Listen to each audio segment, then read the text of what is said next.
Can't. No, okay. First of all, I didn't know that Seraphims has devil fruit powers, bro. Okay. Of course they do. What do you mean? Of course. What do you? Okay, you What always would say be of the course. What would be the point of having seraphims that don't have the abilities of the user? Like we already know. But Jimmy doesn't have the ability. Okay, so no. So man's like, of course. Isn't it vibrate? Isn't it obvious? Yes, it No, is. It is not fucking All right. obvious. No. Is it not obvious that Dr. Vegapunk has been developing artificial devil fruits? Okay, yes but okay. One. But is it not true? I thought he finished. I thought he said like, oh no, never mind. Oh yeah, he just made this miraculous breakthrough in technology. And it's like, oh, okay, yeah, whatever. I'm just. No, okay, I thought he left it. That's why he left it at Procrastination. He was just like, nah. No, that one was a failure because it wasn't an exact copy of it. It was. We don't know why he thought it was a failure. Maybe he just saw that it was pink instead of blue, and it was just like, this is garbage. You know. This is not manly enough. But okay, so as I said, one, we know he can make artificial devil fruits. Yes. Okay. Yes. Fine. Okay. Yes. Two, we know that he can feed devil fruits to inanimate objects. We learned that as far back as Enies Lobby. Yes, we did. Yes. Okay. So, with that knowledge that he can make pacifistas, right? And he replicated Kizaru's ability, which is the beam. The beam. Yes. So why would he make new pacifistas without new abilities? What would be the point? Why not just keep making 1,000 Kumas? No answer. No answer. Like, because he's got nothing. Okay. Because it's now dawning upon him that this was obvious all along. How is it so obvious? No. Okay. Fuck you. Okay. Look. Okay. Okay. Fine. Maybe you got me. Okay. Maybe. But why? Why is that the candle fruit or was that the mud, the swamp fruit? No. If you saw Frankie's reaction, he's like, I know that ability. Yes. Who did he fight that can swim through the ground? That's Senor Pink's ability. Now, of course, that doesn't mean Senor Pink is dead because Kaido's fruit got replicated and Kaido's not dead. Or so we think so far. No, Kaido's not dead. You already know he's not dead. He's not dead. This guy's trying to sit the obvious. Okay, whatever. Okay, look. Okay. But yeah, that's Senor Pink's ability. Yes. Which is interesting. So what we knew about Vegapunk was that he could make a lot of Zoan fruits. Yes, he can. Okay. Artificial Zoan fruits, but now he can make a Paramecia? Yeah, that's very cool. That's very interesting. Is it next Logia? Is it the hardest one? Maybe, probably. I mean, he kind of replicated the laser beam, but that just seemed more technology based than they really did because they were making like the laser sword and stuff like that. And it's like, for example, something that Frankie can replicate too. So it's not really a devil fruit. I'm talking about technology. So what's going on? All of a sudden, it's from 900 years ago. He's like, oh no, it's not the future, it's the past. It's like, past. Okay, whatever. So now we got a tasty little morsel of what the ancient kingdom was all about, and they were advanced as fuck then, with a bunch of Frankies walking around all day, every day. Not just any century years ago, millennia ago or something over there, almost. Exactly 900 years ago. 900 years ago. Where does that leave us, Sam? Fivehead. Where does that leave us? That's what I'm talking about the ancient kingdom already. Like, are you not following? Ancient kingdom, Void Century. It's the same thing. Oh, okay. Ancient. I don't associate ancient kingdom with Void Century. What do you mean? Oh my God! No. I might as well be talking to Queso at this point. Like, no, I'm telling you. Okay, no. The ancient kingdom got obliterated. This is why he's going on me. He wants it. He's like, no. The ancient kingdom got obliterated by what is now the world government. That will happen 900 years ago, and any talk about that century is considered the Void Century. So the two have been interlinked the entire time. Okay, fine. I guess. Any viewers, readers here who've been really paying attention as always. Like that's you have here Fernie here taking the hits for you. so I don't have to personally tell you. Okay, look. Okay, so what does this imply? Like literally. Okay, so like, does this mean like is this an ancient race that they killed off, or is this like a certain like type of like giants, or what? What's going on here? So there are a lot of theories. Obviously, we don't have any concrete answers, but Lunarians were probably closely tied with the ancient kingdom. We saw the old covers that are just like mechanical. We have the Enel's backstory, which is also a big, interesting lore drop because we saw those ancient drawings that Enel saw. Yeah, they were like little, and they were depicting the little robot, chibi little robot guys. Yeah. Right. And those same chibi robots, I am now even more convinced, as I predicted earlier, that Vegapunk based those designs off of what the Ancient Kingdom was doing. Because we see them in the ancient drawings, but in the same cover story, we see that they were created by an old man, right? Maybe, again, possibly Vegapunk himself, who created those little robots. Okay, no. First of all, like based on designs from the Ancient Kingdom. I see. Okay, then that's okay. Okay, fine. You say obviously Vegapunk is not 1,000 years old. Yeah. Okay. Like, obviously, he's not. What if? Okay. What if he is 1,000 years old? No, he's not 1,000 years old. What if this technology has persisted and Vegapunk? We don't know how old Vegapunk. Maybe he just like he is an old man. What if he's an old man that's that old? That he found a way to transfer his consciousness that long ago into these 6 different beings, 7 different. Well, how many is it? 6, 7? It's 6, and then potentially. And it's pretty interesting talking about them like real quick. They all take on like what they want to do, which is really interesting. Yeah. Which is like what was the name? Temptation? No, it wasn't Temptation. Desire. Desire. Yeah, I thought that was pretty cool. The desire to take a fat shit. It's like. You know, when I saw Desire on the earlier chapters, I thought, oh, this is just gonna be like your typical, you know, like Lust from Full Metal Alchemist or something. But no, I like that. It was like, yeah, just very base desires to eat, sleep, and poop. Yeah. That's good. How much would you pay to never have to take a dump in your life? I'll pay a lot, but at the same time, I kind of like. I'm not saying I like something like coming out of my butt, but I'm just saying like it feels. That's exactly what it sounds like. That's exactly what it sounds like to me. The feeling is just after the whole emptiness, you know. But look, that's not the point. The point is that you don't want to poop anymore. No, shut up. No, that's not the point. No, that they all take on like what like, I guess like they all have a single consciousness in that case. Yeah, that they're all transferring all that information among each other. So even though they're separate beings, they're all in complete sync with each other. Yeah, and so like now we could also assume that these other beings don't have. Maybe they do have the desires, but they transferred over, or maybe like. Do they feel love, or does Wrath only feel anger all the time? Well, we saw that there's nuance to what they can do. For example, like you said, Wrath has the job to basically exercise, right? Go on rampages is her job, is how she described it. Yeah. But she also like had time to just be, you know, she was pretty chill with everyone. So it wasn't like Wrath 100% of the time. But yeah. But that component of Vegapunk has to. That's their task. That's their burden. They have to be that outlet for that bodily need for Vegapunk. I see. Okay. Right? Yeah. So maybe any other member could potentially do that, but they're the best suited for it, and they're the ones who have that like criteria that they have to meet. Yes. Yeah. Wow. Talking about teams and like, you know, having a single consciousness.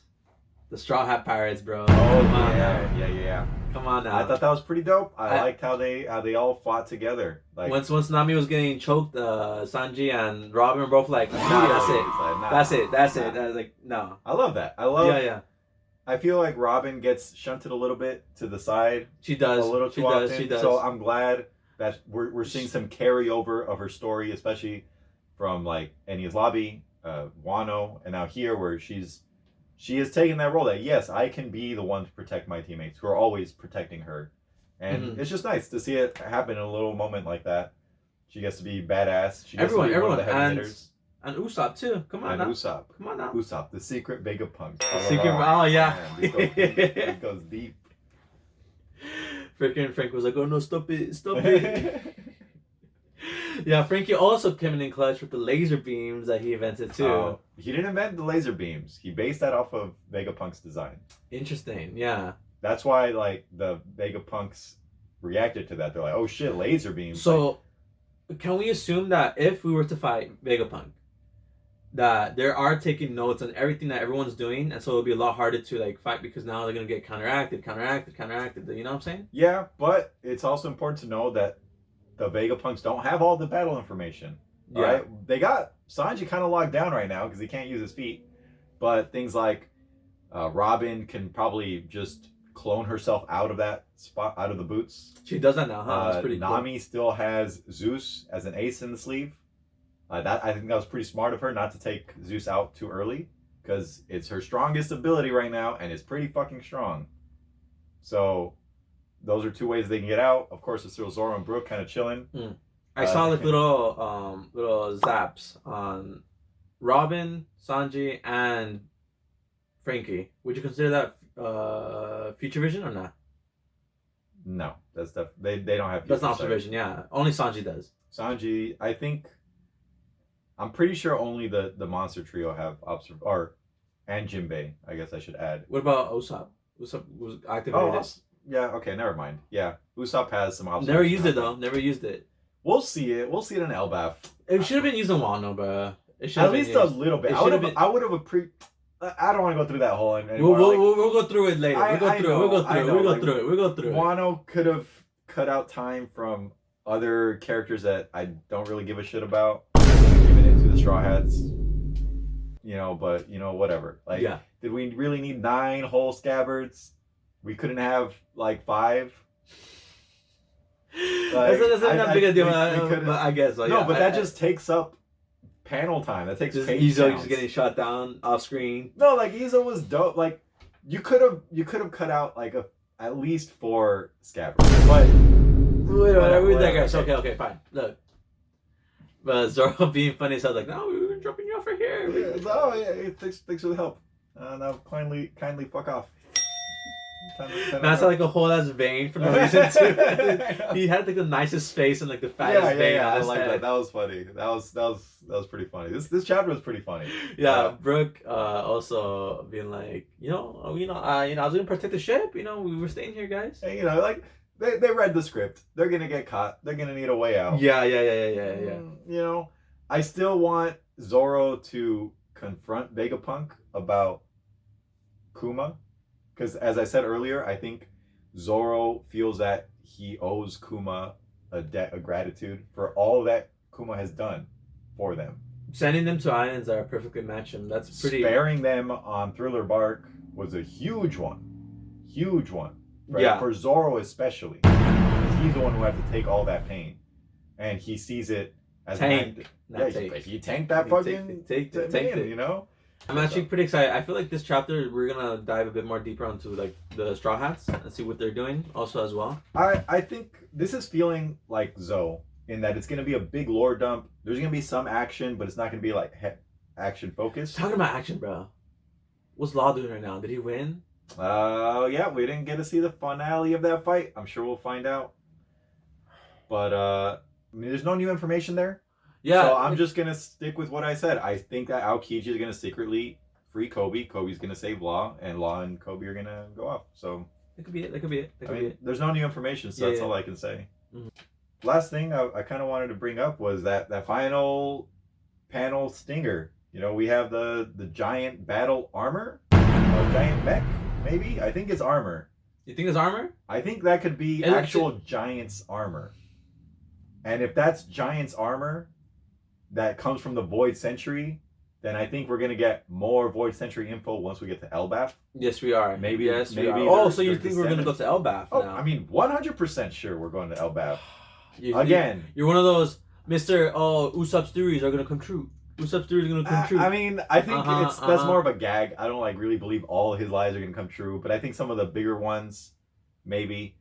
Him going to Elbaf is so critical to his character.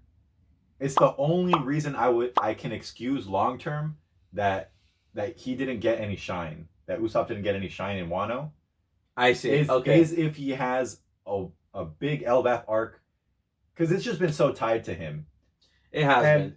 And since Shanks as well is tied to like Viking lore. Yeah. As well. It makes sense that Shanks' arc is going to be on Elbaf. Why not? Why not? Like, honestly, yeah. And Usopp's going to have a big role to play, too, because think about it. If Usopp's got 2 big story beats to hit. Yeah. 1, Elbaf. Yes. And 2, Yasopp. Yes, Yasopp is... why wouldn't they happen in the same fucking arc? Why not? Why not? That makes the most sense to me, especially if Oda's feeling pressed for time. That would be the best place to converge those 2 storylines. Usopp is one of the OGs, Straw Hats. Like, he deserves a whole arc to himself like that. Definitely, 100%. Yeah. Like the technology, like in that case, like so, like what's going on? Like, if we had this technology for 900 years already, can we like, we're the spaceships, we're the planes? Come on, bro. Like we're just pure boats. So the government obviously has been using this tech to like oppress the entire world, to control the world. Yeah. So I think that something that Ivan mentioned was that a less mobile population is a lot easier to control. If all they have is boats, which takes like days, weeks to travel from one island to another, yeah. that's bad. If they had planes that can just fly everywhere. Not just any planes with the eternal fire. Yeah. Oh, that's the last thing. That's the last thing that I wanted to touch on. Yeah. That was very ominous. And that points to me to two things. Creating the sun, my boys. Creating the sun. In the power of my hand. And who do we... The power of the sun in the palm of my hand. Who do we have here? Actually, no. I'm not even going to play coy at this. You have Luffy. Play, like... We have... Well, I mean, I was going to quiz you. I was going to quiz you on something. No, tease me. Let's go. Quiz you. Yes. All right. So here's a softball. Who here in this arc has a sun-related ability?